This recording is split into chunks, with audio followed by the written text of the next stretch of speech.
నిన్ను నీతో పాటు వచ్చిన కానిస్టేబుల్ని కైలాసానికి పంపిస్తా.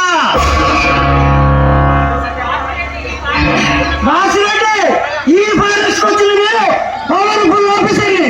నువ్వు చూసింది, నువ్వు ఇచ్చిన డబ్బు తీసుకొని వెనక్కి వెళ్ళిపోయి అవినీతి ఆఫీసర్ చూసుంటావు. నేను ఆ కోపకు చెందిన వాడిని కాదు. ఏ పార్టీ తలుచుకుంటే నిన్ను 2 నిమిషాల్లో ఏ శ్రీకాకుళం ట్రాన్స్ఫర్ చేయించగలను. కానీ నిన్ను వదిలేస్తున్నాను. వెళ్ళొద్దు. లేక నా మనుషుల్ని నీకెంత కావాలో చెప్పు, చెక్కు రాసిస్తా. వచ్చింది వదిలిపెట్టడం కాదు, నీ సొంత వ్యాపారం ఆపేయడానికి ఇప్పటి వరకు సంపాదించిన ఈ ప్రభుత్వానికి అప్పగించు. నీకు శిక్ష తక్కువ పడిన ఏం చేస్తా. నా దగ్గరకు వచ్చి నన్ను ఆశ్చర్యిస్తున్నావు. నేను కొనసాగి చేస్తే నా మనుషులు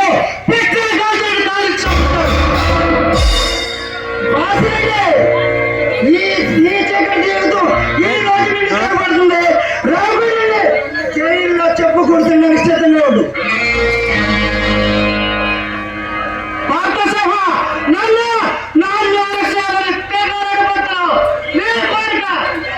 దేనికి సాధనలో నాకే అర్థం కాలేదు.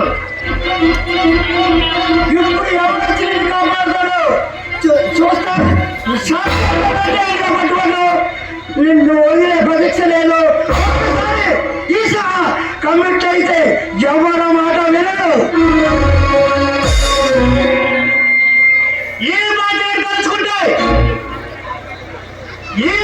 తలుచుకుంటే నీ పిల్లలకి బతుకులాడు కాదు. నిన్ను ఇప్పుడే ఇక్కడ అడ్డంగా నరికి నీ డిపార్ట్మెంట్కి పోలీసులు పంపగలను. రాజుల రాజులైనా తెలుగు నాయకుల పరిచయంతో గేమ్స్ ఆడాలని చూస్తే అక్షాస్ లేకుండా పోతావు.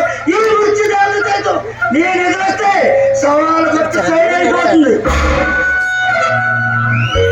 భారత సభ నా దేశం అని నీలాగా ఎంతలో ఈ అడలో పొలలకి ఆహారంగా వేశాను. ఒక్కసారి రంగంలో దిగిన తర్వాత ఈశా ఎవరో మాట వినడు.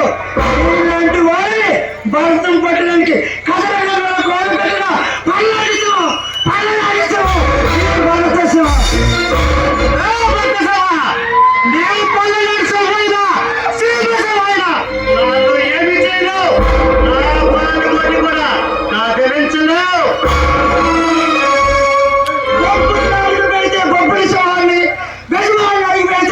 లక్ష్మీనరసింహాన్ని అడుగు పెడితే శ్రీనరసింహాన్ని పలనాడు అడుగు పెడితే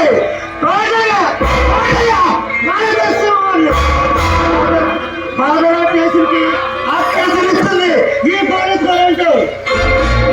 పదరా వెళ్దాం రండి.